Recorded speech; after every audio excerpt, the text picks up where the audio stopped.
If you haven't subscribed to this channel yet, subscribe to it and don't forget to click the bell icon for immediate. Hi all, welcome to Network Theory class. ഇന്ന് നമ്മൾ ഈ സെഷനിൽ superposition theorem dependent and independent സോഴ്സുകളുടെ കേസാണ് discuss ചെയ്യുന്നത്. ക്വസ്റ്റ്യനിലേക്ക് പോകാം. Find the voltage V1 and V2 for the network shown. ഒരു നെറ്റ്വർക്ക് നമുക്ക് തന്നിട്ടുണ്ട്. അതിനകത്ത് ഡിപ്പെൻഡന്റ് സോഴ്സും ഉണ്ട്, ഇൻഡിപെൻഡന്റ് സോഴ്സും ഉണ്ട്. അതിൽ 10 ആംപിയർ ഒരു കറണ്ട് ഇൻഡിപെൻഡന്റ് സോഴ്സാണ്. ഒരു ഇൻഡിപെൻഡന്റ് വോൾട്ടേജ് സോഴ്സാണ്. അതുപോലെ ഡയമണ്ട് ഷേപ്പിൽ പ്ലസ് മൈനസ് എന്ന് വെച്ച് കഴിഞ്ഞാൽ ഡിപ്പെൻഡന്റ് വോൾട്ടേജ് സോഴ്സ് ആണ്. ഡയമണ്ട് ഷേപ്പിൽ ആരോ വരുന്നത് ഡിപ്പെൻഡന്റ് കറണ്ട് സോഴ്സ് ആണ്. ഓക്കെ, ഈ ഒരു കേസിൽ സൂപ്പർ പൊസിഷൻ തിയറം അപ്ലൈ ചെയ്ത് V1 V2 ഫൈൻഡ് ഔട്ട് ചെയ്യാനാണ് നമുക്ക് ക്വസ്റ്റ്യൻ വന്നിരിക്കുന്നത്. അപ്പം ക്വസ്റ്റ്യനിലേക്ക് പോകാം. ഇപ്പോൾ സൂപ്പർ പൊസിഷൻ തിയറത്തിന്റെ കേസിൽ ഡിഫറെന്റ് വോൾട്ടേജ് സോഴ്സസ് ഉണ്ടെങ്കിൽ, ഡിപ്പെൻഡന്റ് സോഴ്സസ് ഉണ്ടെങ്കിൽ നമ്മൾ അറ്റ് എ ടൈം ഒരു സോഴ്സേ കൺസിഡർ ചെയ്യത്തുള്ളൂ. ബാക്കി സോഴ്സസിനെ നമ്മൾ എന്ത് ചെയ്യും? അതിനെ ഡീആക്ടിവേറ്റ് ചെയ്യും. ഇപ്പോൾ വോൾട്ടേജ് സോഴ്സ് ആണെങ്കിൽ അതിനെ ഷോർട്ട് സർക്യൂട്ട് വെച്ചിട്ട് പ്രസന്റ് ചെയ്യും. അതുപോലെ കറണ്ട് സോഴ്സ് ആണെങ്കിൽ ഓപ്പൺ സർക്യൂട്ട് വെച്ചിട്ട് റീപ്ലേസ് ചെയ്യും. അപ്പോൾ ഇതിനകത്ത് ഡിപ്പെൻഡന്റ് സോഴ്സിന് നമ്മളൊന്നും ചെയ്യത്തില്ല. ഇൻഡിപെൻഡന്റ് സോഴ്സാണ് നമ്മൾ ഡീആക്ടിവേറ്റും ആക്ടിവേറ്റും ചെയ്യുന്നത്. ഓക്കെ, ഇതിൻ്റെ കേസ് 1 നമ്മൾ ഈ 10 ampere current source 10 ampere current source consider ചെയ്യുക. എലോൺ കൺസിഡർ ചെയ്യുക. 10 ampere independent current source alone ആയിട്ട് കൺസിഡർ ചെയ്യുക. അപ്പോൾ നമ്മൾ ഈ വോൾട്ടേജ് സോഴ്സ് നമ്മൾ എന്ത് ചെയ്യും? ഇതിനെ ഡീആക്ടിവേറ്റ് ചെയ്യണം. ഡീആക്ടിവേറ്റ് ചെയ്യുന്നത് അതിൻ്റെ ഇന്റേണൽ ഇംപെഡൻസ് വെച്ച് റീപ്ലേസ് ചെയ്യാണ്. അതായത് ഇത് ഷോർട്ട് സർക്യൂട്ട് ചെയ്യണം. ഈ വോൾട്ടേജ് ഷോർട്ട് സർക്യൂട്ട് ചെയ്യണം. അപ്പോൾ അതിൻ്റെ ഫിഗർ നമുക്ക് വരയ്ക്കാം. ഇതിൽ ഈ 10 ആംപിയർ മാത്രമേ നമ്മൾ കൺസിഡർ ചെയ്യത്തുള്ളൂ. ഒരു കറണ്ട് സോഴ്സ് ആണ് 10 ആംപിയർ.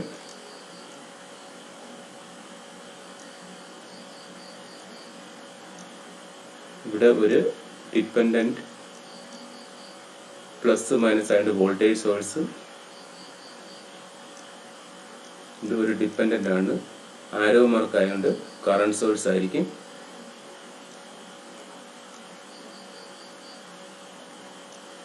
ഈ ഒരു കറണ്ട് സോഴ്സ് മാത്രമേ കൺസിഡർ ചെയ്യുന്നത്. ഈ വോൾട്ടേജ് സോഴ്സിന് നമ്മൾ ഷോർട്ട് ചെയ്യും, അതായത് ഡീആക്ടിവേറ്റ് ചെയ്യും. ഇതിൻ്റെ കേസിൽ ഈ 0.5 V2 എന്ന് വെച്ച് കഴിഞ്ഞാൽ ഇതൊരു വോൾട്ടേജ് ഡിപ്പെൻഡൻറ്റ് സോഴ്സ് ആണ്. അത് ഈ V2-നായിരിക്കും ഡിപ്പെൻഡ് ചെയ്യുന്നത്. അതുപോലെ ഇതൊരു കറണ്ട് സോഴ്സ് ആണ്. അതിൽ ഈ I1 മാർക്ക് ചെയ്തിട്ടുണ്ട്. ഈ 0.25 I1 എന്ന് വെച്ച് കഴിഞ്ഞാൽ ഇതിലേക്കുള്ള I1-നെയാണ് അത് ഡിപ്പെൻഡ് ചെയ്യുന്നത്. ഇതൊരു ആരോടൊക്കുന്നുണ്ട്? ഡിപ്പെൻഡന്റ് കറണ്ട് സോഴ്സ് ആണ്. ഇത് കറണ്ടിനെ ഡിപ്പെൻഡ് ചെയ്യുന്നുണ്ട്.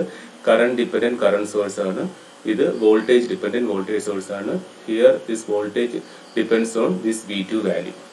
ഓക്കെ, നമ്മൾ ഫസ്റ്റ് കേസ് 1 10 ആംപിയർ കറണ്ട് എലോണുള്ള കൺസിഡർ ചെയ്ത്. ഇതിൻ്റെ കേസിൽ 0.5 V2, ദിസ് ഈസ് 0.25 I1. ഇതാണ് I1 ഡയറക്ഷൻ എന്ന് പറയുന്നത്. ഓക്കെ, ഇതിന് അക്രോസ് ഉള്ള V1ഉം V2 ആണ് നമുക്ക് ഫൈൻഡ് ഔട്ട് ചെയ്യേണ്ടത്. അപ്പോൾ ഇതിനകത്ത് ഈ ഒരു സോഴ്സ് മാത്രം കൺസിഡർ ചെയ്ത് ബാക്കിനെ നമ്മൾ ഡീആക്ടിവേറ്റ് ചെയ്തിട്ട് ഈ V1 V2 value find out ചെയ്യും.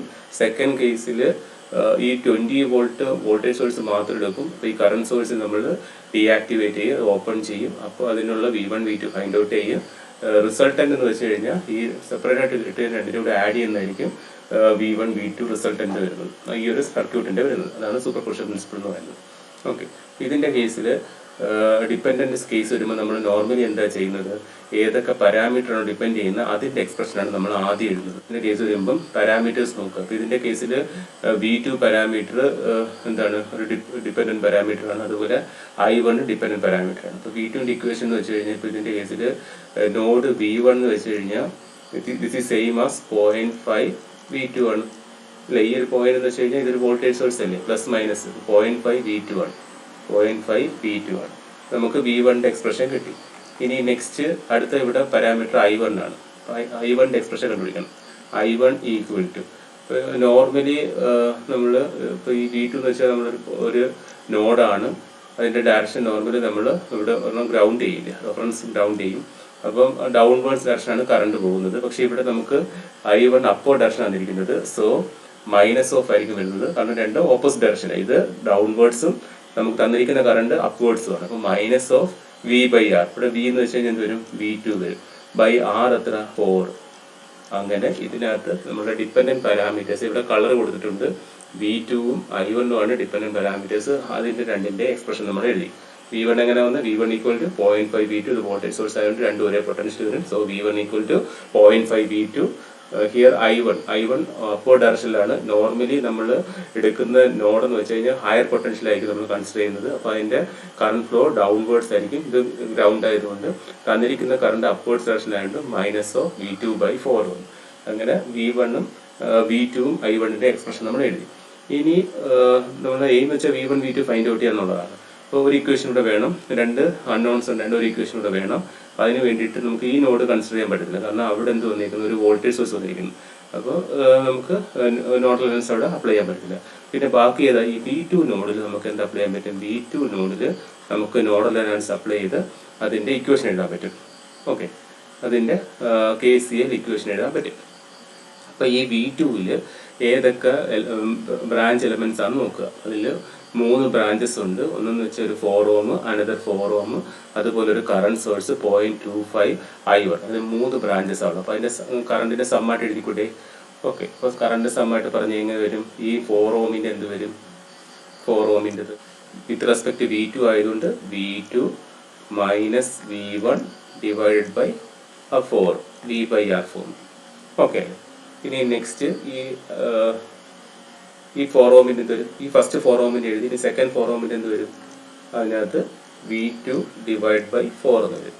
ഇനി നെക്സ്റ്റ് എന്ന് വെച്ച് കഴിഞ്ഞാൽ ഇതൊരു കറണ്ട് സോഴ്സ് ആണ്. അപ്പം അതിന്റെ ഡയറക്ഷനും തന്നിരിക്കുന്ന കറണ്ട് സോഴ്സിന്റെ ഡയറക്ഷനും ഡൗൺവേർഡ്സ് തന്നെയാണ്. സോ എന്തെന്ന് എഴുതാൻ പറ്റും? പ്ലസ് 0.25 I1 എന്ന് എഴുതാൻ പറ്റും.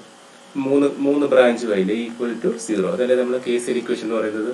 അപ്പോൾ ഇതിനകത്ത് ഈ നോഡിന്റെയാണ് നമ്മൾ എഴുതുന്നത്. അപ്പോൾ അതിനകത്ത് ഏതൊക്കെ ബ്രാഞ്ചസ് ഉണ്ടെന്ന് നോക്കുക. അപ്പം 4 ohm, ഒരു കറണ്ട് സോഴ്സ് 0.25 I1 ഉണ്ട്. അപ്പോൾ മൂന്നിന്റെയും കൂടെ I1, I2, I3 ആ സം KCL ഇക്വേഷൻ എഴുതേണ്ടത്. ഇതിന്റെ കേസിൽ 4 ohmന് വരുമ്പോഴത്തേക്ക് V2 മൈനസ് V1/4 ഈ 4 ohmന്റെ V2/4. ഇതിന്റെ കേസിൽ ഡൗൺവേർഡ് ഡയറക്ഷൻ ആണ് കൺവെൻഷൻ വരുന്നത്. ഈ കറണ്ട് സോഴ്സിന്റെ ഡയറക്ഷനും ഡൗൺവേർഡ്സ് ആണ്. So plus 0.25 I1 equal to 0 എന്ന് കിട്ടും. നമുക്ക് ഇതിന്റെ V1 V2 ആണ് ഫൈൻഡ് ഔട്ട് ചെയ്യേണ്ടത്. അപ്പൊ ഇവിടെ V1ന്റെ വാല്യൂ എന്താ? 0.5 V2 എന്നാണ് അല്ലേ? V1ന്റെ വാല്യൂ 0.5 V2. അതിവിടെ സബ്സ്റ്റിറ്റ്യൂട്ട് ചെയ്തുകൊണ്ട് V1 പകരം 0.5 V2 സബ്സ്റ്റിറ്റ്യൂട്ട് ചെയ്യാം. അതുപോലെ ഇതിന്റെ കേസിൽ I1 ഉണ്ട്. I1 പകരം നമുക്ക് മൈനസ് V2/4 സബ്സ്റ്റിറ്റ്യൂട്ട് ചെയ്യാം. അപ്പോഴത്തേക്ക് എല്ലാം എന്തിൽ വരും? ഒരു V2 എക്സ്പ്രഷനിൽ വരും. അപ്പോൾ അതിന്റെ വാല്യൂ ചെയ്യുമ്പോഴത്തേക്ക് V2ന്റെ വാല്യൂ നമുക്ക് 0 എന്ന് കിട്ടും. ചെയ്ത് നോക്കിയാൽ V2ന്റെ വാല്യൂ 0 കിട്ടും. അതായത് ഇവിടെ V1 0.5 V2 സബ്സ്റ്റിറ്റ്യൂട്ട് ചെയ്യുക. അപ്പോൾ ഇത് V2 ടേം ആവും, ഇതും V2 ടേം ആവും. ഇവിടെ I1 വരെ മൈനസ് V2/4 എടുക്കുമ്പോൾ അതും ഒരു V2 ടേം ആവും. ഫുൾ V2 ടേംസ് ആവും. സിംപ്ലിഫൈ ചെയ്യുമ്പോൾ V2 ഈക്വൽ ടു 0 എന്ന് കിട്ടും. നമുക്കുള്ള ഒരു റിസൾട്ട് വന്നു. ഇനി എന്താ കണ്ടുപിടിക്കേണ്ടത്? ഈ കറണ്ട് സോഴ്സ് അലോണുള്ള V1 വാല്യൂ കണ്ടുപിടിക്കണം. നെക്സ്റ്റ് V1 വാല്യൂ കണ്ടുപിടിക്കണം. V1 V2 നമ്മളുടെ റിലേഷൻ നമ്മൾ ഓൾറെഡി ചെയ്തിട്ടുണ്ട്. V1 എന്ന് വെച്ച് കഴിഞ്ഞാൽ എന്താണ്? 0.5 V2 ആണ്. V2 0 ആകുമ്പോൾ ഓട്ടോമാറ്റിക്കലി V1 എന്തായിരിക്കും? 0 ആയിരിക്കും. അപ്പോൾ ഈ ഫസ്റ്റ് കണ്ടീഷനിൽ ഈ കറണ്ട് സോഴ്സ് എലോൺ കൺസിഡർ ചെയ്യുമ്പം ഈ V1ഉം V2 വാല്യൂ നമുക്ക് 0 എന്ന് കിട്ടി. നമ്മളുടെ ഫസ്റ്റ് കേസ് കഴിയും. ഇനി സെക്കൻഡ് കേസ് കൺസിഡർ ചെയ്യണം. കേസ് 2. കേസ് 2ൽ നമ്മൾ ഈ 20 വോൾട്ട് വോൾട്ടേജ് സോഴ്സ് മാത്രമേ കൺസിഡർ ചെയ്തുള്ളൂ. Voltage source alone consider. ഈ 20 വോൾട്ട് വോൾട്ടേജ് സോഴ്സ് എലോൺ മാത്രമേ കൺസിഡർ ചെയ്തുള്ളൂ. അങ്ങനെ വരുമ്പോഴത്തേക്ക് നമുക്ക് ഈ കറണ്ട് സോഴ്സിന് എന്ത് ചെയ്യണം? കറണ്ട് സോഴ്സിന് നമുക്ക് ഓപ്പൺ ആയിട്ട് കൺസിഡർ ചെയ്യണം അല്ലേ? അതിനെ ഡീആക്ടിവേറ്റ് ചെയ്യാന്ന് വെച്ചാൽ ഇതിനെ ഓപ്പൺ ആക്കണം. ഓപ്പൺ ആക്കുമ്പോഴത്തേക്ക് ഈ 4 ohmയുടെ കറണ്ട് വല്ലതും ഫ്ലോ ചെയ്യുമോ? കാരണം ഇത് ഓപ്പൺ സർക്യൂട്ടായി. അപ്പോഴത്തേക്ക് ഈ സർക്യൂട്ട് എങ്ങനെയായിട്ട് മാറും പറഞ്ഞ്? ഇതിനകത്ത് നമ്മൾ ഈ 20 വോൾട്ട് മാത്രമേ കൺസിഡർ ചെയ്തുള്ളൂ. 20 വോൾട്ട് സെക്കൻഡ് കേസിൽ 20 വോൾട്ട് വോൾട്ടേജ് സോഴ്സ് മാത്രമേ കൺസിഡർ ചെയ്തുള്ളൂ. അപ്പോൾ ഈ കറണ്ട് സോഴ്സ് നമുക്ക് എന്ത് ചെയ്യണം? ഡീആക്ടിവേറ്റ് ചെയ്യണം. So normally current source deactivate ചെയ്യുന്ന ഓപ്പൺ ആക്കും. ഇതിനെ നമ്മളങ്ങ് ഓപ്പൺ ആക്കും. ഈ കറണ്ട് സോഴ്സിനെ ഇവിടെ അങ്ങ് ഓപ്പൺ ആക്കും. അപ്പം ഇത് ഈ ടെർമിനലിൽ കൂടെ കറണ്ട് ഫ്ലോ ചെയ്തില്ല. അപ്പോൾ ഇതിന് എഫക്റ്റ് വരുമോ? ഈ 4 ohm റെസിസ്റ്ററിന് എഫക്റ്റ് ഒന്നും വരത്തില്ല. നമ്മുടെ സർക്യൂട്ട് ഇങ്ങനെയായിട്ട് മാറും. ക്ലിയർ അല്ലേ? നമ്മളെ സർക്യൂട്ട് ഈ ഒരു രീതിയിലായിട്ട് മാറും. ഈ കണ്ടീഷനിലും നമുക്ക് എന്ത് കണ്ടുപിടിക്കണം? V1 V2 വാല്യൂ കണ്ടുപിടിക്കണം. ഓക്കെ, അപ്പോൾ ഇതിൻ്റെ കേസിലും ഡിപ്പെൻഡൻറ്റ് കേസ് വരുമ്പോഴത്തേക്ക് ആദ്യം എന്ത് ചെയ്യുക? അതിൻ്റെ ഈ ഡിപ്പെൻഡൻറ്റ് പാരാമീറ്റേഴ്സിൻ്റെ എക്സ്പ്രഷൻ എഴുതുക. അപ്പോൾ ഇതിൻ്റെ കേസിൽ V2ഉം I1ഉം ആണ് എക്സ്പ്രഷൻ. നമ്മളിവിടെ ചെയ്ത പോലെ ഈ വോൾട്ടേജ് സോഴ്സ് എലോൺ ഉള്ള കേസിലും നമ്മൾ എന്ത് ചെയ്യണം? ഈ V2ൻ്റെ I1ൻ്റെ വാല്യൂ ആദ്യം തന്നെ അങ്ങ് എഴുതണം. ഇതിൻ്റെ കേസിൽ V2 എന്ന് വെച്ചാൽ എന്ത് വരും? അല്ലെങ്കിൽ V1 ഈക്വൽ ടു എന്ത് വരും? V1 equal to same potential, ഇത് വോൾട്ടേജ് സോഴ്സ് അല്ലേ, അപ്പോൾ ഇത് എഴുതാൻ പറ്റും 0.5 V2 എന്ന് എഴുതാൻ പറ്റും. V1 ഈക്വൽ ടു 0.5 V2, ഇത് വോൾട്ടേജ് സോഴ്സ് ആണ്, സെയിം പൊട്ടൻഷ്യലാണ്. അപ്പോൾ V1 ഈക്വൽ ടു 0.5 V2 എന്ന് എഴുതാൻ പറ്റും. ഇനി അടുത്ത പാരാമീറ്റർ I1 ആണ് കണ്ടുപിടിക്കേണ്ടത്. I1 ആണ് കണ്ടുപിടിക്കുന്നത്. Dependent parameters I1 equal to എന്ന് വെച്ച് കഴിഞ്ഞാൽ, ഇപ്പോൾ ഇതിൻ്റെ കേസിൽ നോർമലി കറണ്ട് ഡയറക്ഷൻ എന്ന് വെച്ച് കഴിഞ്ഞാൽ ഡൗൺവേർഡ്സ് ഡയറക്ഷനിലാണ് പോകുന്നത്. തന്നിരിക്കുന്നത് അപ്വേർഡ് ഡയറക്ഷനിലാണ്. സോ മൈനസ് ഓഫ് വരും, മൈനസ് ഓഫ് V/R. ഇവിടെ V എന്ന് വെച്ചാൽ എന്ത് വരും? V എന്ന് വെച്ചാൽ V2, ഇത് നെഗറ്റീവ് എൻഡ് ചെയ്യുന്നത്, അപ്പം -20 V/R. V/R എത്ര? ഇവിടെ 4 ആണ്. അപ്പം I1ൻ്റെ value minus of V2 minus V20 divide by 4 വരും. ക്ലിയർ അല്ലേ? അതായത് നോർമൽ കൺവെൻഷൻ ഡൗൺവേർഡ് ഡയറക്ഷനിലാണ്. ഇവിടെ ക്വസ്റ്റിനെ തന്നിട്ടുണ്ട് അപ്വേർഡ് ഡയറക്ഷനിൽ I1 എന്നുള്ളത്. So minus of V/R, V2 minus 20/R 4. Okay, അപ്പോൾ ഇതിൻ്റെ കേസായി. ഇനി എന്ത് ചെയ്യണം? നമുക്കിതുപോലെ ഒരു നോഡ് ഇക്വേഷൻ എഴുതണം. ഈ V1ൻ്റെ നോഡ് ഇക്വേഷൻ എഴുതാൻ പറ്റില്ല, കാരണം അവിടെ എന്താണ്? ഒരു വോൾട്ടേജ് സോഴ്സ് വന്നുകൊണ്ട് അതിൻ്റെ എഴുതാൻ പറ്റത്തില്ല. പകരം നമുക്ക് എന്ത് എഴുതാൻ പറ്റും? V2ൻ്റെ എഴുതാൻ പറ്റും. V2ൻ്റെ നോഡ് ഇക്വേഷൻ എഴുതാൻ പറ്റും. V2 നോഡ് ഇക്വേഷൻ എഴുതാൻ പറ്റും. അപ്പോൾ എന്താ നോക്കേണ്ടത്? ആ V2 നോഡിൽ ഏതൊക്കെ ബ്രാഞ്ചസ് ഉണ്ടെന്ന് നോക്കുക. അപ്പോൾ ഇതിൻ്റെ കേസിൽ 4 ഓം ഒരു 0.25 I1 കറണ്ട് സോഴ്സ് ഉണ്ട്. അപ്പോൾ അതിൻ്റെ മൂന്നിൻ്റെ സമ്മായിട്ടല്ലേ വരുന്നത്? KCL വെച്ചിട്ട് നോഡ് V2ൻ്റെ അല്ലേ? അപ്പോൾ ഇതിൻ്റെ എന്ത് വരും? ഫസ്റ്റ് ഈ 4 ഓമിൻ്റെ എഴുതാം. അപ്പോൾ V2 minus V1 divide by 4 plus ഇതിൻ്റെ കേസിൽ കറണ്ട് സോഴ്സ് ആണ്. കറണ്ട് സോഴ്സ് ഡൗൺവേർഡ് ഡയറക്ഷനാണ്. സോഴ്സിൻ്റെതും ഡൗൺവേർഡ് ഡയറക്ഷനാണ് ഇരിക്കുന്നത്, അതുകൊണ്ട് സെയിം ഡയറക്ഷനായിട്ട് പ്ലസ് വരും. പ്ലസ് എന്തെന്ന് എഴുതാം? നമുക്ക് 0.25 I1 എന്ന് എഴുതാം ഈ ബ്രാഞ്ചിൻ്റെ. ഈ അടുത്ത ബ്രാഞ്ചിൻ്റെ എന്ത് വരും? Plus V/R plus V2 minus ഇത് ലീവ് ചെയ്യുന്നത് നെഗറ്റീവാണ്, -20 ഡിവൈഡ് ബൈ 4. 3 ബ്രാഞ്ച് അല്ലേ ഉള്ളൂ, ഈക്വൽ ടു 0 എന്ന് എഴുതാൻ പറ്റും. ഇനി നെക്സ്റ്റ് സ്റ്റെപ്പ് എന്ന് വെച്ച് കഴിഞ്ഞാൽ V1ൻ്റെ വാല്യൂ നമുക്ക് ഇൻ ടേംസ് ഓഫ് V2 ഉണ്ട്. അപ്പോൾ ഈ V1ൻ്റെ വാല്യൂ ഇവിടെ സബ്സ്റ്റിറ്റ്യൂട്ട് ചെയ്യാം. V2 മൈനസ് 0.5 V2 എന്ന് വരും ബൈ 4 പ്ലസ് 0.25 I1ൻ്റെ വാല്യൂ ആണ് ഇവിടെ സബ്സ്റ്റിറ്റ്യൂട്ട് ചെയ്യാം. I1ൻ്റെ എന്താ? മൈനസ് V2 മൈനസ് 20/4 എന്നുള്ള വാല്യൂ ഉണ്ട്. അപ്പോഴത്തേക്ക് ഇൻ എഫക്റ്റ് ഇത് എല്ലാം എന്തിൻ്റെ എക്സ്പ്രഷനായിട്ട് വരും? V2ൻ്റെ എക്സ്പ്രഷനായിട്ട് വരും. V2 മാത്രമായിട്ട് വരും. V1 in terms of V2 എഴുതി, I1 in terms of V2 എഴുതി. അപ്പോൾ V2 മാത്രമുള്ള ഇക്വേഷൻ കിട്ടും. അത് സിംപ്ലിഫൈ ചെയ്യുമ്പോൾ we get it as V2 equal to 12 volt എന്ന് കിട്ടും. ചെയ്ത് നോക്കിയാൽ V2 ഈക്വൽ ടു 12 വോൾട്ട്. ഒരു അൺനോണേ ഉള്ളൂ. സിംപ്ലിഫൈ ചെയ്യുമ്പോഴത്തേക്ക് V2 ഈക്വൽ ടു 12 വോൾട്ട് എന്ന് കിട്ടും. അപ്പോൾ നമുക്ക് V2 V1 ഉള്ള എക്സ്പ്രഷൻ ഉണ്ട്. V1 എന്ന് വെച്ച് കഴിഞ്ഞാൽ 0.5 V2 ആണ്, അതായത് ഹാഫ് ഓഫ് V2 ആണ് V1 എന്ന് പറയുന്നത്. അപ്പോൾ ഇവിടെ V2 12 കിട്ടിക്കഴിഞ്ഞാൽ V1 എന്തായിരിക്കും? അതിൻ്റെ ഹാഫ് ആയിരിക്കും, അല്ലെങ്കിൽ 0.5 ഇൻറ്റു V2 ആയിരിക്കും. ദാറ്റ് ഈസ് 6 വോൾട്ട് വരും. അപ്പം ഈ വോൾട്ടേജ് സോഴ്സ് മാത്രം കൺസിഡർ ചെയ്യുമ്പോൾ അതിൻ്റെ പൊട്ടൻഷ്യൽ V1ൻ്റെ വാല്യൂ 6 വോൾട്ടും V2ൻ്റെ വാല്യൂ 12 വോൾട്ടും വന്നു. തിയറം പറയുന്നതെന്ന് വെച്ച് കഴിഞ്ഞാൽ ഇതിൻ്റെ ഓവറോൾ എന്ന് വെച്ച് കഴിഞ്ഞാൽ രണ്ടിൻ്റെയും കൂടെ സമ്മായിട്ട് വരും. അപ്പോൾ നമുക്ക് ഫൈൻഡ് ഔട്ട് ചെയ്യേണ്ട V1 V2 എന്ന് വെച്ച് കഴിഞ്ഞാൽ, ഇപ്പോൾ V1ൻ്റെ കേസിൽ ഈ കറണ്ട് സോഴ്സ് മാത്രമുള്ളപ്പോൾ V1ൻ്റെ വാല്യൂ എന്തായിരുന്നു? നമുക്ക് 0 ആയിരുന്നു. അതുപോലെ ഈ കറണ്ട് സോഴ്സ് മാത്രം ഉണ്ടായിരുന്നപ്പോൾ V2ൻ്റെ വാല്യൂ നമുക്ക് 0 ആയിരുന്നു.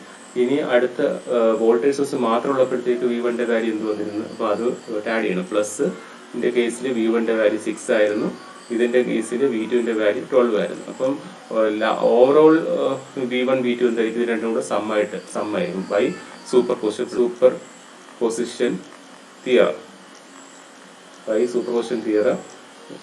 The overall V1 V2 equal to sum of voltage ആയിരിക്കും.